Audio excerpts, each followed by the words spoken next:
Hello mga lagan! Nanapunta karon diri sa Davao Global Township kay atong i-witness ang ilahang garboso nga grand opening sa ilang Christmas! Have an amazing Christmas diri sa DGT!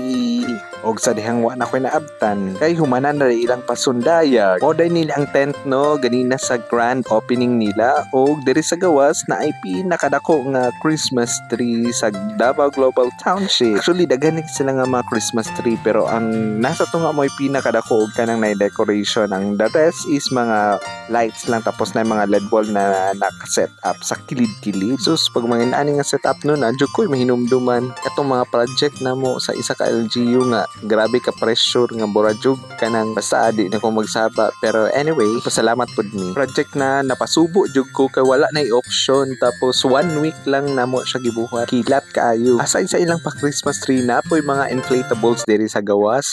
So diri matringaw jud yung mga anak no kay maskin pag mamumo di jud maunsa kay made of inflatables hangin. And aside ana is napoy para pang boys.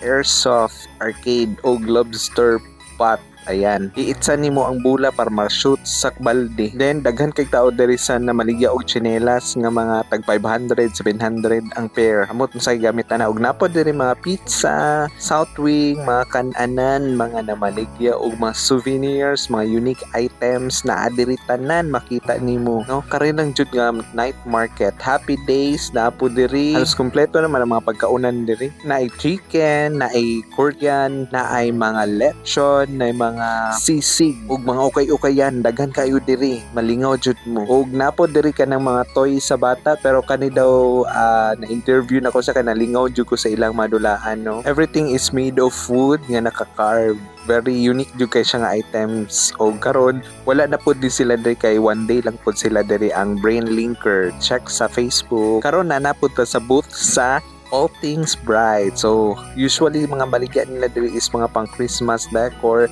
So sama aning star nga bura siyag brush napoy mga angels kay ibang butang sa Christmas tree, mga unique items na pang decor. Unya kay na Tom Jones naman ta karon ni adto na din ta sa Beanstalk. Actually kaning Beanstalk natuwa na namo ni ilang main branch sa may Aklan Street Uyanggo rin. Lami jud kay ilang salted egg bibingka, promise i-try jud ninyo ni. Tanaway lang bibingka sus grabe kadami. Very soft, mura jud siya cake. Tapos kanang nasa tunga dili na siya cheese kundi salted egg. Ayan nakuha na po datong panulak ang coffee. Ug mauni ang festive fair diri sa DGT. Sa katong wala kasulay dito, panulay na mo adto na mo diri sa DGT sa ilang Christmas Bazaar 2023. And diri lang kutob. Bye-bye!